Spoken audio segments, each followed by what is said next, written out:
is really fun. This is so fun. We have a rule that basically says if two people order memory to share, one person can't take all the memory. stuff. What? What the hell?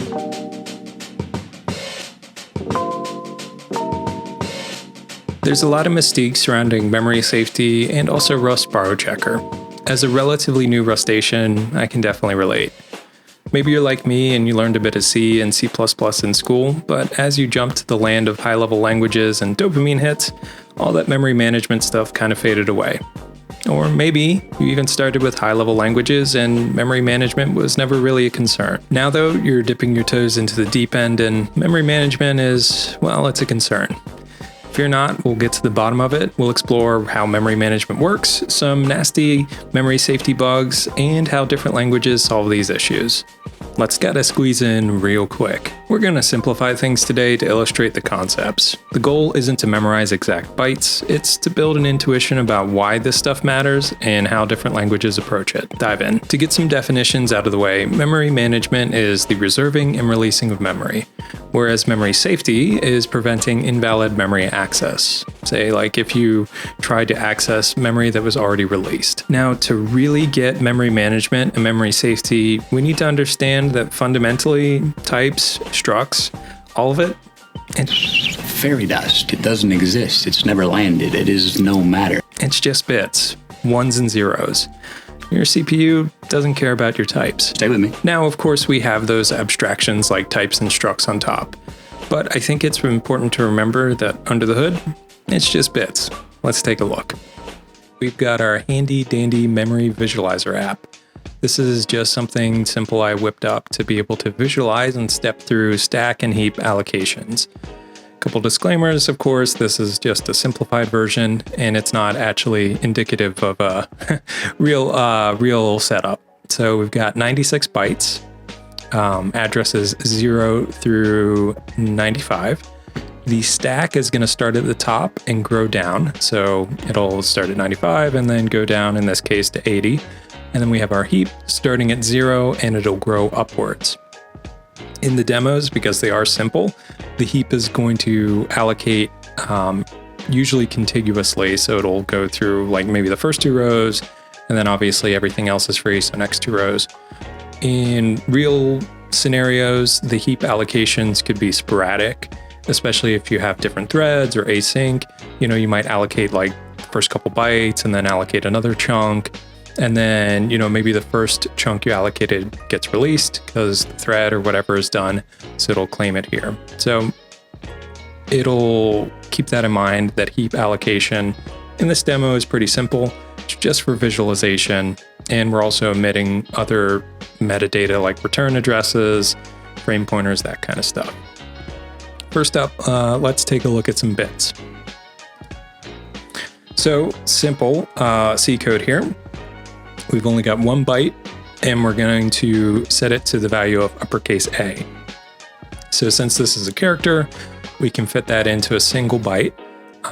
So first we need to look through our function. We're only going to need a single byte. So we can see that the frame for this case is just going to be 95. So we only need a single byte, a single address. We'll set that to the value of uppercase A, right? So if we expand this, we can see we've set it to A. Now in ASCII, and ASCII is also kind of like a subset of UTF-8. UTF-8 came later. The 0 through 127, I think, represents the characters.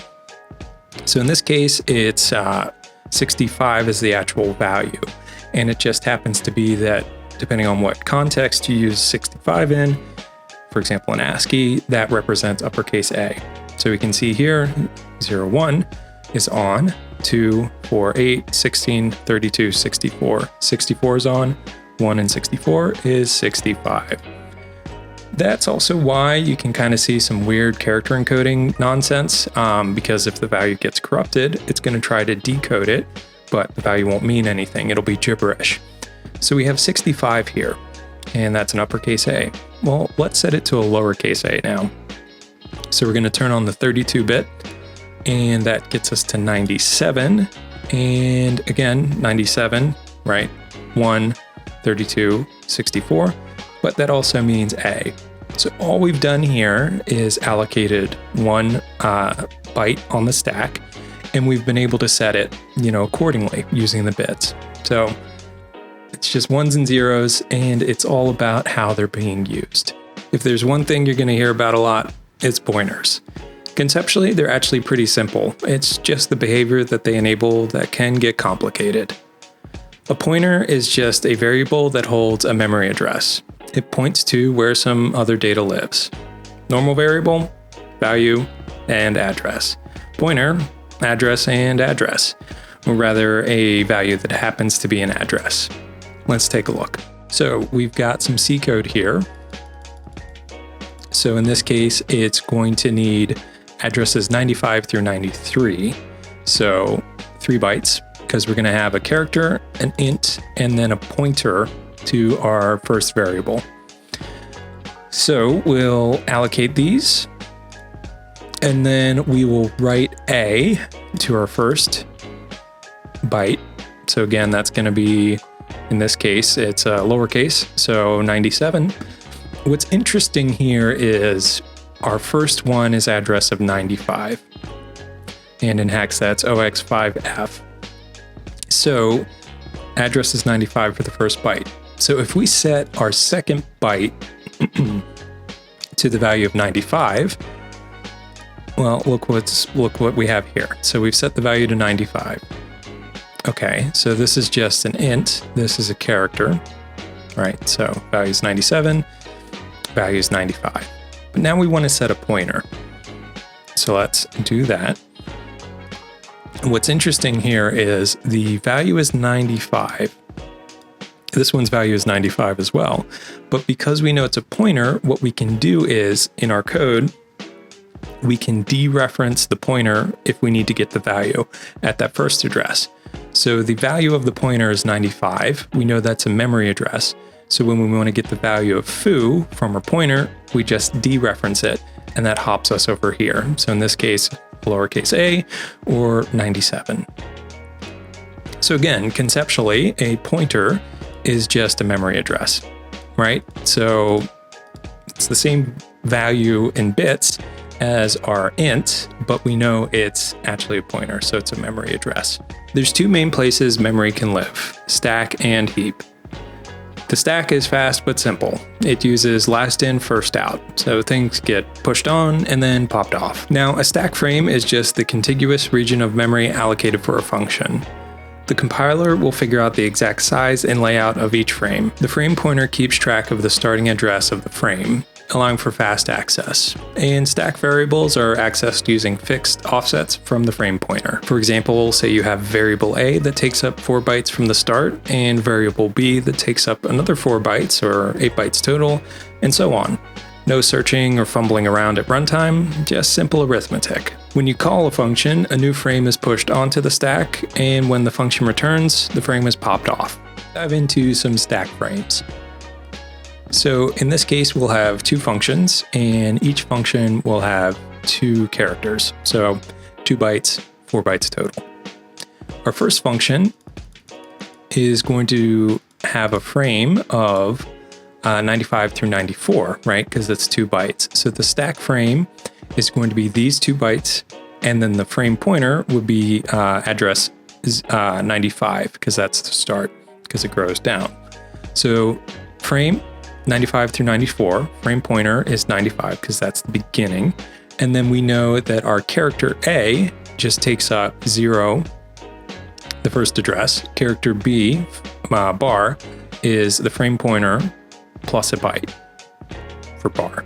So when you're accessing it, again, you can just very quickly navigate through because you know the start and you know the offsets. And then when we call our second function, we need another 2 bytes. So that's going to be these 2 here, so 93 through 92. And similarly, again, same thing, the frame pointer for our second function is going to be 93, right? Because that's the very first starting address. And then the offsets would just be starting address. And then for the second variable would be the starting address plus 1. And then we can see here, right, now that we've allocated, we've wrote it. And then when the function returns, again, simple example, it doesn't really do anything, but when the function returns, we're done with it. We know that we can just pop those off the stack. And now we're just back to our original frame. But not everything you need is simple. That's where the heap comes in. Heap addressing and allocations happen at runtime, not compile time. This allows you to allocate data of unknown size, or rather size not known until runtime. Maybe your code asks someone their name, but you won't know it until they answer. When you request heap memory, the allocator has to go search for free space. It might even need to merge blocks or split blocks and so on. So basically, just shove it wherever is available. The memory allocator for the heap is just a bookkeeper that keeps track of which regions of memory are available versus in use. Remember that the stack uses predictable last in, first out, so no allocator is needed. When you request or allocate heap memory, the allocator finds and reserves an address range, marks it as in use, and returns a pointer. It's kind of like checking into a hotel. The front desk gives you a room number, but it doesn't take your bags up. And when you free heap memory, the allocator marks that address range as available again, but it typically does not clear out the data. The old data remains until overwritten. This is why you sometimes hear security issues about uninitialized or freed memory. Of course, you can find implementations that do clear out the data when it's freed, but it comes down to a performance versus security trade-off. Let's take a look. So it's going to be similar to our stack frames example, except for the first function, we're actually going to be allocating some strings. And again, in C, it's going to be a pointer to heap memory that is null terminated. So if we go back, if we unwind, we'll allocate the first 2 bytes for pointers, right? Because it's going to point to the heap. And then we're going to request heap memory. So we have, in this case, dog. Maybe it happens at runtime, maybe not. Dog is going to be 3 characters, so 3 bytes plus a null character, so 4 bytes. And then same thing for cat. In this case, they're both the same length. So what that looks like is when we write that, okay, we're going to write dog, right? And then we're going to null terminate it. And then we're going to write cat and null terminate it. And at this point, now we've got our pointers. So this is going to start at the heap, right? We allocated the very beginning of the heap. So we go down there and we can see that because the heap grows up, it's going to be DOG null terminated. DOG null terminated. And that gets us our dog. And then actually same thing for cat. So DOG null. And then when we want to get cat, the starting address is 4. So in our heap, that's going to be CAT and then null. And that's just a quick rundown of heap memory. Let's recap. Stack access is direct, simple arithmetic, whereas heap access is indirect through pointers. And you can have multiple pointers, sometimes pointing to the same data. Multiple pointers pointing to the same thing makes it harder to determine who is responsible for the cleanup. Stack allocation size is deterministic, and heap allocation size is determined at runtime. Stack lifetime is automatic. Variables live exactly as long as the function. Whereas heap runtime is manual. You, or at least something, has to figure out when to allocate and when to free. This opens the door for things like use after free or freeing too early, double free or freeing too much, or memory leaks, where you don't even free at all. The stack versus heap distinction exists because of competing needs of speed versus flexibility. Let's talk more about pointers. In C, pointers are raw, so the compiler won't stop you from using an invalid pointer. But different languages go beyond this. There's smart pointers in languages like C++ and Rust that tracks ownership and automatically cleans up the memory. Rust references are plain pointers, but the compiler checks that they're valid for you. And then there's garbage collected references, say like in Python. They could be pointers, but the garbage collector at runtime ensures that the data stays alive long enough. But what about variable length data? You need to know where it ends, right? There's a few approaches to this. In C, you usually pass the length separately so your code knows how far to read. But especially for strings are always special, right? C uses null termination, so go until you hit a null character. Rust and other languages have fat pointers, where you store metadata like length and capacity alongside the pointer address. But keep in mind, regular Rust references are just then pointers. Also, there's the billion-dollar mistake, null pointers. In C, a null pointer is where the pointer address points to nothing. In trying to dereference a pointer, or dereference to nothing, can cause crashes or other instability. Keep in mind, a null pointer is different than null termination. Null termination, again, is just where you go until you hit a null character, whereas a null pointer is pointing to nothing. Rust uses options with some and none, forcing you to handle the none behavior. Let's take a look. As we talked about with C, the pointers are typically either you pass the length separately or it's null terminated for strings, whereas a fat pointer is going to store the address and the metadata. So now we're looking at Rust for our first frame. We're going to have two strings here, dog and cat again. But when we allocate and store it, we're actually going to use 3 bytes for each of our pointers. So the first is going to be the address on the heap. So we'll go ahead and allocate everything and write it out. So now we've got dog and cat. Well, in this case, dog, because that goes through first. So we've written dog to our heap, right? DOG. And in this case, we know that the address is 0, right? Because it starts at the heap. So we've got a pointer, starts to 0. But here's where it's a little bit different. What we're also going to do is store the length and the capacity. Length being the current amount, capacity being the total. Right now, they're the same. So we'll know that DOG is 3 and the capacity is 3. So we'll write 3 to both. And what that allows us to do is, instead of having a null terminator, we just know right from the start that this is 3 long, 3 bytes, right? In C, we had to kind of scan through until we hit the null. Now we're storing that right up front. And then what that looks like when we allocate cat, same thing, it's 3 and 3, right? So now what we see here on our heap, there's no null character between, right? It's just DOG and then CAT. Now that we know where data lives, let's talk about when it lives. Lifetimes conceptually exist in every language. The lifetime is just for how long a variable is valid for. The difference between languages is who or what is responsible for them.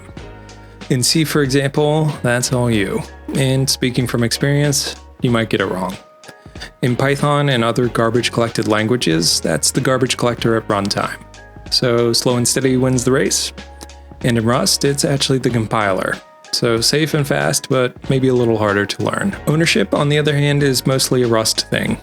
Ownership is just who's responsible for cleaning up a variable when its lifetime ends. So lifetime is how long it's valid for, and ownership is who's responsible for the cleanup. When it comes to ownership, most languages either have no formal ownership model, like in C, again, that's all you, or allow for shared ownership or multiple references. In the case of Python, the garbage collector figures that all out, or even a mixture. C++, for example, can behave like C, or it can even behave like Rust with its unique pointer. In Rust, a value has one owner, and when the owner goes out of scope, the value is dropped. And all of that is enforced at compile time. Let's round out our memory fundamentals by looking at some argument passing. First up, we'll do pass by value. So in this case, we've got our simple functions again. So we're going to have our 2 characters, and then we're going to call a function and pass in these 2 characters. And then in our second function, we're going to overwrite them. But for this first example, we're passing by value. So what that means is, and we're doing everything on the stack for simplicity, is we're going to allocate the 2 bytes for our first function. We'll write them. So in this case, A, B. And then when we call our second function, we're going to allocate those bytes for it because it needs 2 bytes. And we'll pass those in as copies, right? A, B, A, B. So we've got 4 bytes and it's A, B, A, B. It's duplicated, new allocations.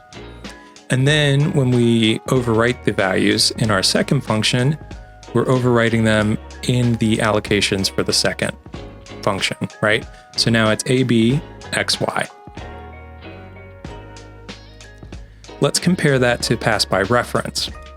So when you pass by reference, on the other hand, the first allocations will look the same.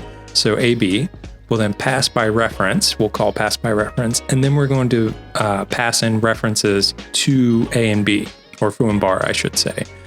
So we allocate, we write, you've got A and B. Now we're going to call by reference. And here's where it's a little bit different.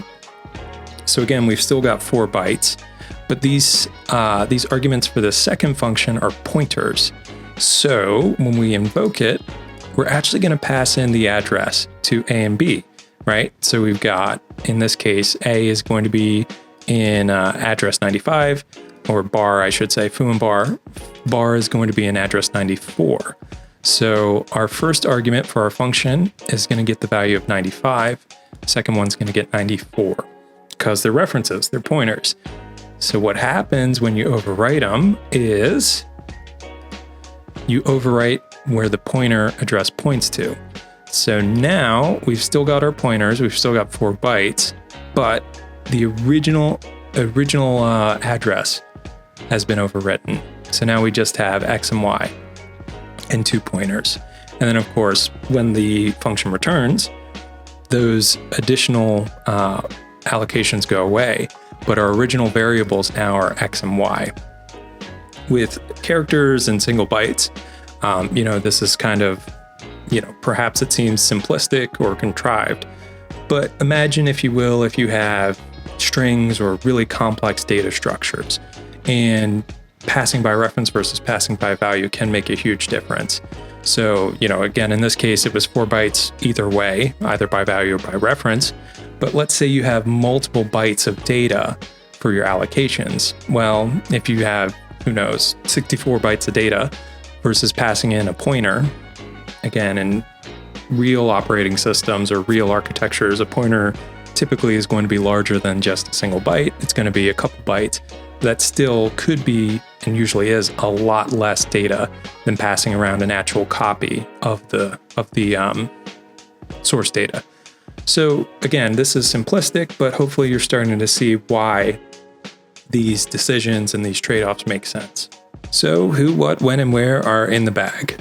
Let's look at some C code to see why and how it can go wrong. Our first culprit is a buffer overflow. In short, a buffer overflow is when the data that is being written is too large for the allocated space, so it overflows into the neighboring location. Maybe this doesn't sound too bad, but I think you'll change your mind when you can see how it causes crashes and can even cause security vulnerabilities. And a similar type of bug, a buffer overread, was actually behind the infamous Heartbleed vulnerability. Let's take a look. So for our buffer overflow, we're actually going to hop over to a simple, purposefully vulnerable web server app written in C. So we're going to have a couple demos here. The first one, like I said, is a buffer overflow. So we have a login endpoint. We'll actually just log in manually. And first things first, we'll check we don't have a session. We'll check if we can get to top secret, and we can't. So let's try logging in. Okay, so now we have a session, right? We have our user, we have a session, the session points to the user. So memory-wise, if we take a look at this, it might look something kind of like this, where we have a user struct with a username password, 16 bytes each, and an isAdmin flag. And then we've got a session struct that has an ID, session ID, and then a pointer to the user. So in this case, it would be 8 bytes. So username, password, isAdmin, session with a pointer to a user. Importantly, note that the username and password here are allocated 16 bytes. So in this case, when I just put in admin, we got in just fine. It works as expected. So we're logged in, we have a session, but even though the username was admin, we're not actually an admin. So if I try to get to top secret here, it says I don't have the admin flag or admin role. Well, if we have 16 bytes for our password and the isAdmin flag is stored contiguously in heap as a struct, let's see what happens when we push some data that is more than 16 bytes. So our first one we're going to try is actually just posting a bunch of data, so longer than 16 bytes. So if I go to my terminal, I'm going to post it, and you'll see here, in this case, it's Alice, and password is very long string. Oh, well, look what happened here. Well, we crashed it, and that's because we allocated beyond that 16 bytes, and actually beyond what the struct was meant for. So an overflow in this case caused a crash. But that's actually not the only issue with this overflow. So when we did a normal login, we allocated and then we wrote the data, right? So we allocated 16 bytes for user, 16 bytes for password, and then in this case, we're assuming a 4-bit int, 4 bytes for his admin. So when we logged in, let's say we did Alice, so that goes there. We did secret, so that goes there. And then in this case, admin is 0, so it doesn't really get seen. And then we created our session, so we have the session ID as 1, and then a pointer to our user, which is, in this case, points to address 0. So that's what happened under a normal login. And then we have our variables for user and session. When we had our overflow, our simple overflow, what happened is we posted a bunch of data, right? So we'll allocate, right? We'll write our username, Alice, that's fine. But when we write this really long password, we're going to go beyond our user data, right? So you can see here, the first couple characters fit where they could, and then beyond that, you're starting to corrupt. So isAdmin is corrupted, and then actually our pointer and our session ID is corrupted as well, right? Because the first two, in this example, first 2 rows are username, second 2 rows are password, and then we start to get into the isAdmin, the session ID, and the user pointer, right? So because we posted so much data, it's starting to overflow into other regions that it wasn't supposed to, that we allocated for other things. And then in this case, it caused a crash, right? So you can see here, it corrupted the data. But there's another scenario here that's more nefarious. What we're actually going to do is post an extra byte in the password, just one single extra byte. Well, I guess in this case, it's 32 bits. So 4 extra bytes, but the first one is a binary 1. Is a 1, it's a true. So we'll post that extra data here. And we're just using printf to format it, and we're telling curl that we're sending binary data. So Alice plus secret up to 16, and then an additional 1. And let's see what happens. So now that we've done that, and we're assuming a global session for demo purposes, when we check our user is valid, our user ID is Alice, our username's Alice, but now we're an admin. And what we can do is, if we go to top secret, now we can see our secret has been revealed. And yes, it's true. There was at one time, I was a WordPress developer. Silence is golden. What's going on under the scenes is a precise overflow. So if we take a look, everything, it doesn't crash, right? We were able to log in, and the app was functioning, but it didn't crash. So when we write our extra byte, what happens is the secret string goes into the first 16 bytes as intended, and that extra byte overflows into the admin field right here, right? So isAdmin is set to true. And then now we're set as we're an admin, right? Because we overflowed into the admin field. So now it thinks we're an admin. And that's how a buffer overflow can lead to not only instabilities, but potentially security vulnerabilities. As for mitigations, bounce checking can happen at compile time or at runtime, where some sort of failure mechanism triggers in the case of an out of bounds.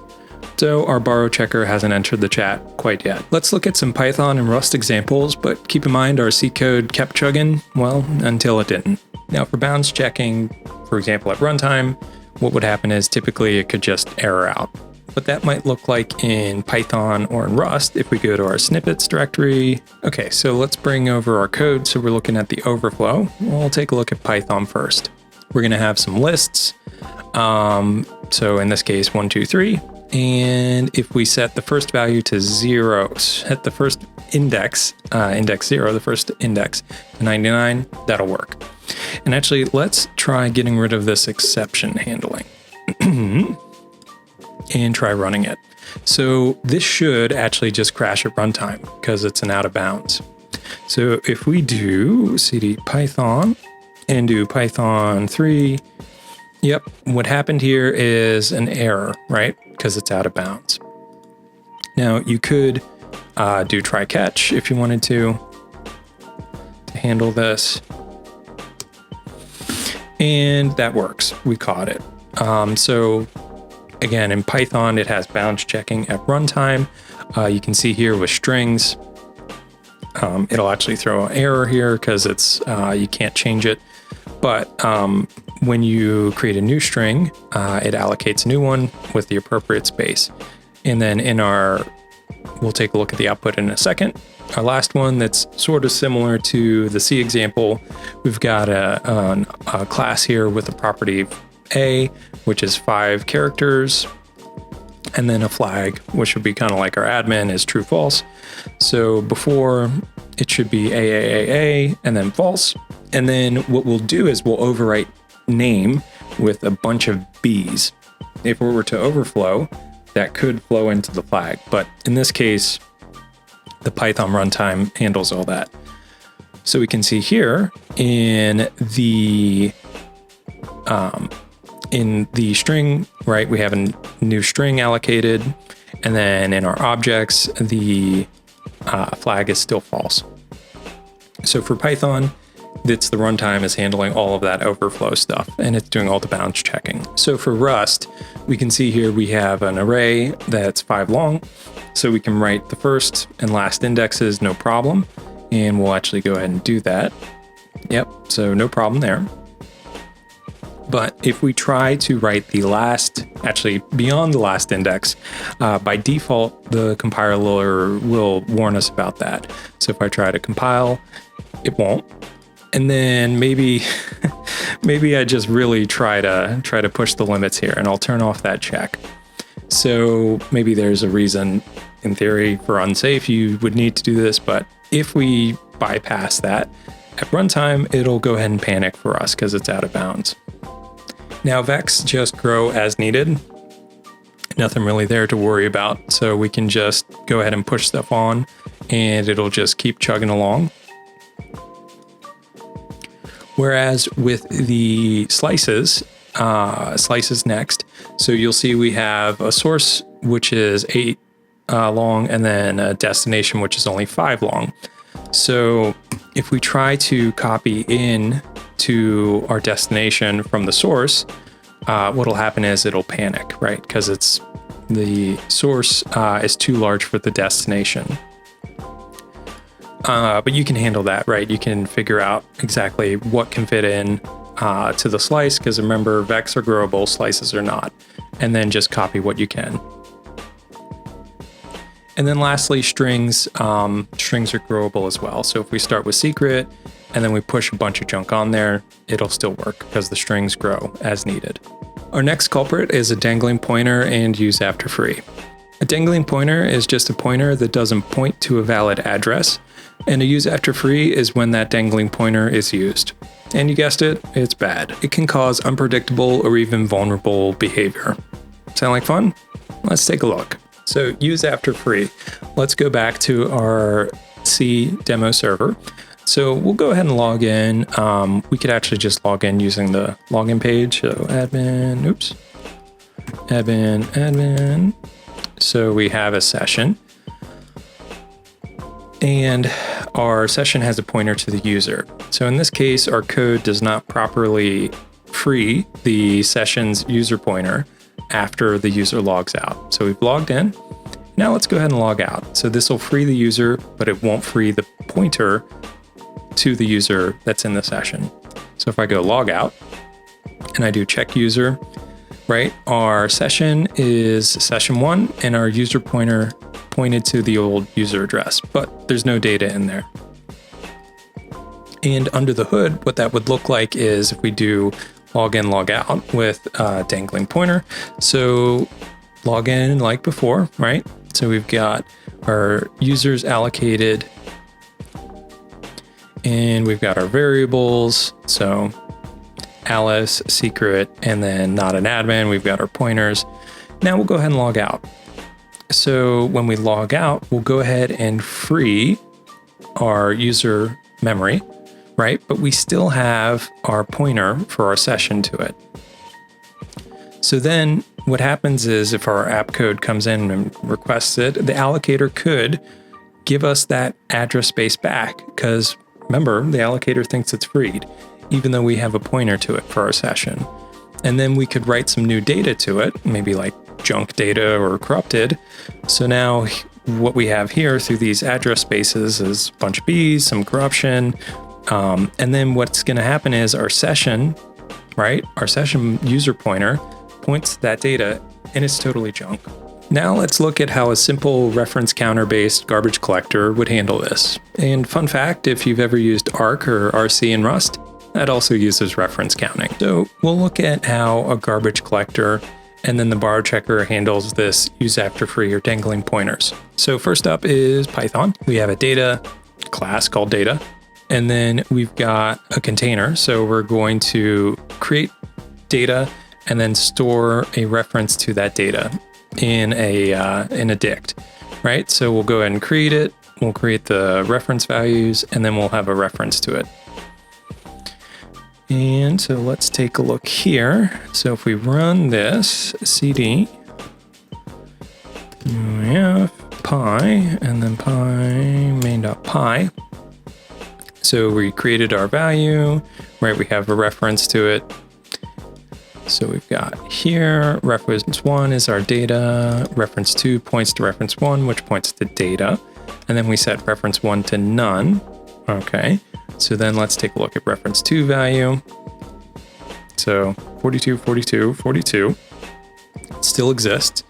And then lastly, once we drop that second reference, now the garbage collector can get rid of it, right? Okay. And under the hood, what that would kind of look like is, again, in a very simple reference counted model, we'll go through our steps like before. So we've logged in, right? So we've got our session pointing to our user. So address space 0, we're going to have our user object pointing to it, and then also our session, its pointer pointing to it. So there's 2 references, not just one. But when we log out and when we free, well, now our user object is no longer pointing to that address space, right? But our session pointer still is. So there's still one more reference to it. So our garbage collector is not going to mark that as available, right? Because there's still a reference to it here. So then if we come in and we request another 36 bytes, well, our allocator is going to go, hey, this first range, it's still in use. There's still a reference to it. So then it just allocates a bunch of other heap memory at the very end. And if we write some junk data to it, that's okay, right?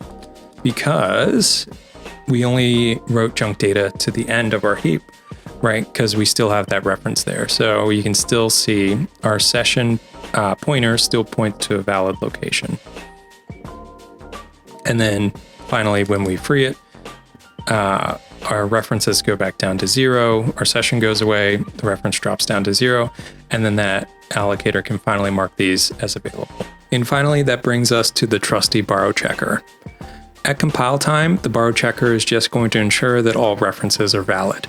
And if not, it won't compile. Keep in mind, in Rust, drops happen deterministically when the owner goes out of scope. In garbage collected languages, memory is freed non-deterministically, potentially much later when garbage collection runs.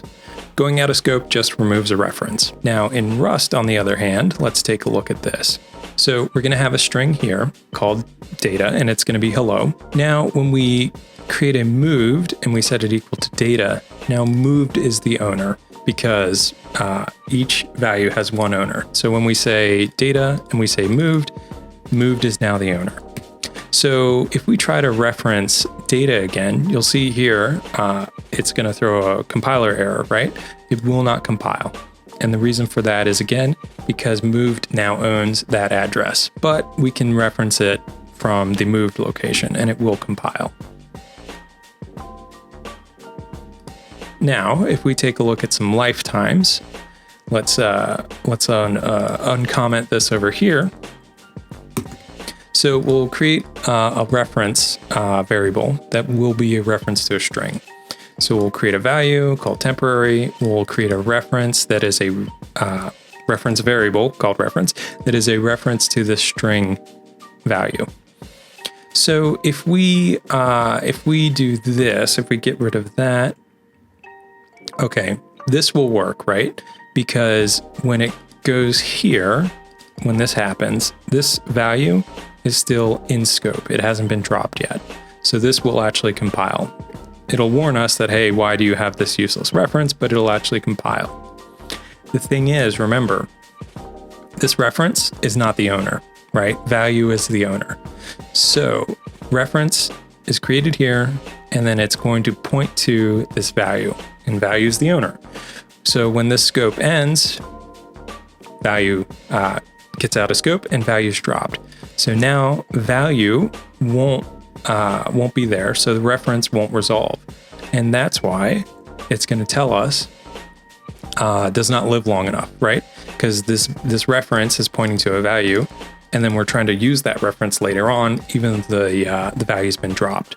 So that's how the compiler and the borrow checker enforces those, validates those lifetimes. And then let's take a look at some mutables, right? So we've got mutable here. Okay, so we've got a count that's an int and it is mutable. So we can have a reference, we can have one reference, right? So we can have a reference and a mutable reference, no problem. Or we can have a mutable reference, no problem. And we can even increment it, no problem. But the second we start mixing mutable and immutable, it won't work. You can only have one or the other, right? So now that we've set up a mutable reference, we can't use this count. The reason for that is when we create this reference, it's 0, right? So it expects it to be 0. But later on, we've gone and mutated it and we've set it to 1. So now the reference is no longer valid. So that's why we're going to have the rule where you can't mix mutable and immutable references. And then lastly, this is just an example of a correct reference where it's going to borrow it, but it doesn't change anything. And this should actually compile. Now that we've broached the borrow checker, let's look at some other scenarios where it comes into play. We said many immutables is totally fine. So in this case, we've got some functions we're going to call. We're going to have immutable references and we're going to pass them into these functions. So we'll set up a string that's high. We'll have 2 references to it, both of them immutable. And then we'll pass them into get the length and get the first character.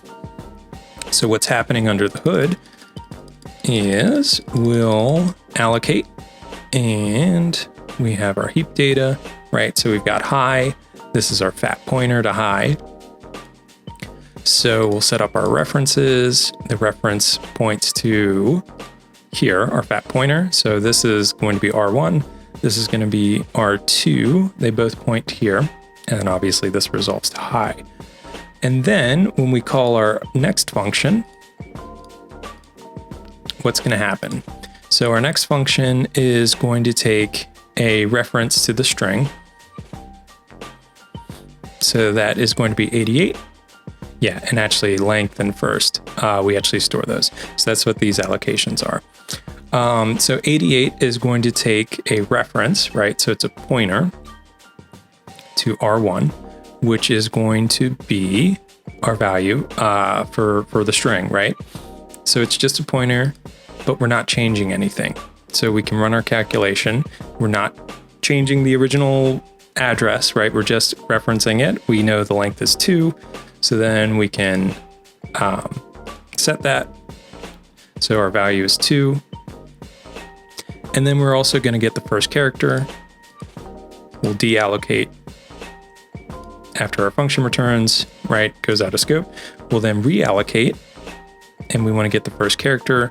So again, this is going to be our pointer, right, back to our string. We'll get the first character. In this case, that's going to be an H. So that's going to be an H. And then we'll return that, right? So this becomes an H. That's going to be our first character. And it pops off the stack. So again, many immutable, no problem, because it's not changing the source of truth. It's just referencing it, but it's not changing anything. And of course, you can have one mutable, no problem, right? So we have a string here. This is H. We're going to add a letter, and we're going to make it uppercase. Now notice that we have a single mutable reference at a time, because our stack frames are going to push on and pop off. So this may look like there's 2 mutable references here, but it's actually only one. So let's step through it. So we've got our H here. So we're going to call add letter. We're going to need to take a mutable reference, right? So that's going to be a pointer to here. But the thing is, when we push a string, when we push an I onto it, it's actually going to be editing it in place, right? Because it's a pointer. So if we do that, now we added this, and then our length and capacity updates.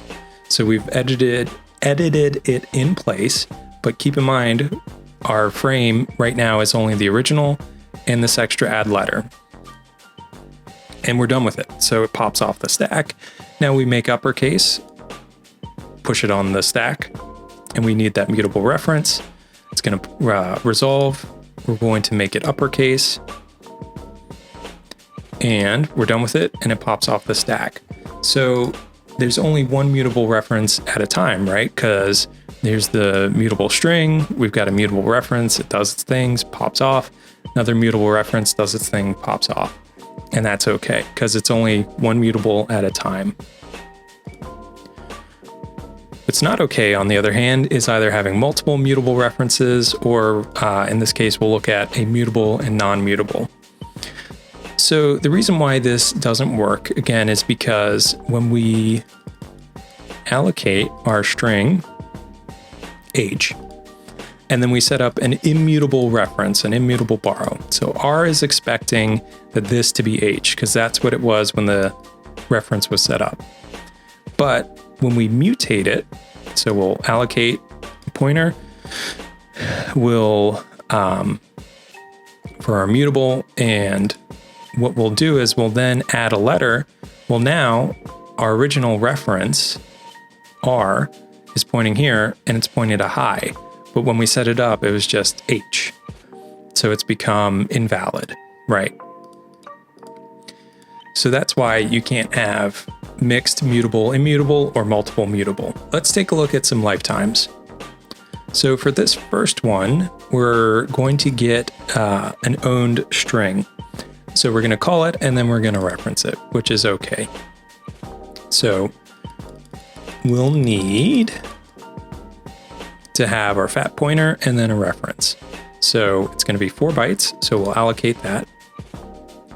And then what we'll do is when we create the own string, in this case, it's high. So it's going to be our fat pointer again. So we'll go ahead and create it in our function, right? We've got it here. So we've got our fat pointer in our get owned here.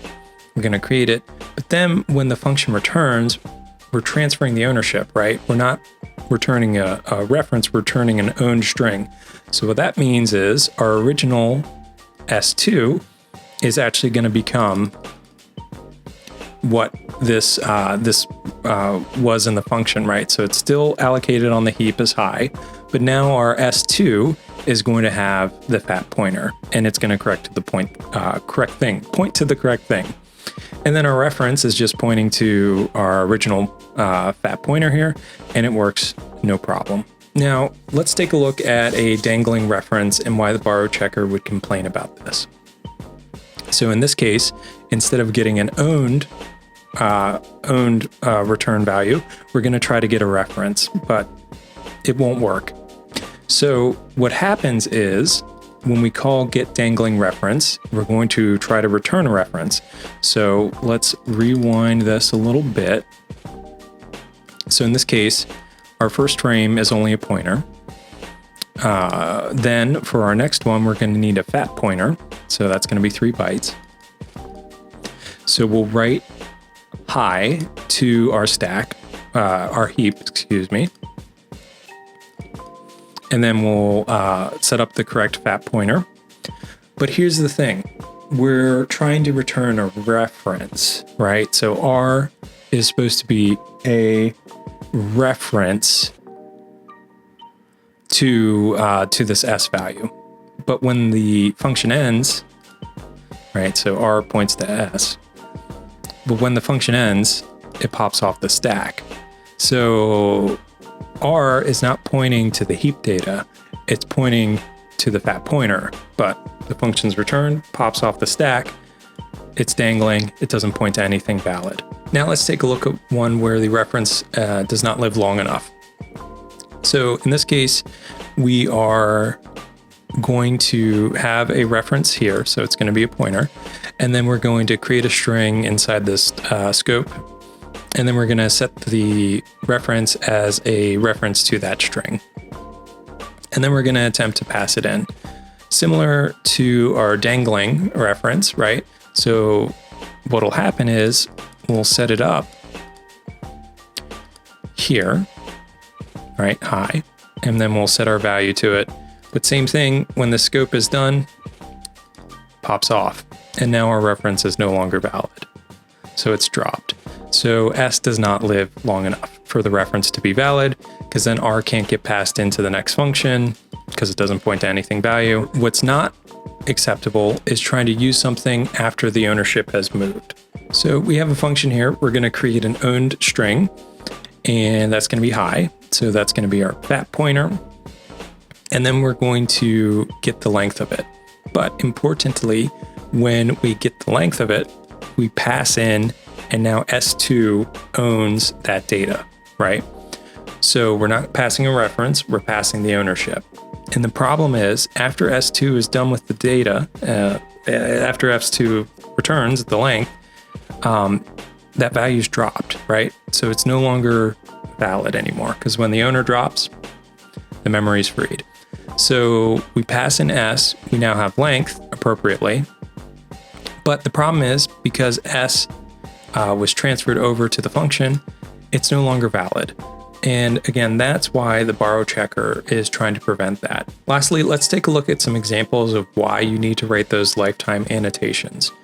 In most cases, lifetime annotations can be inferred, but there are some examples where the compiler needs you to explicitly say it. So what we've got here is 2 different strings.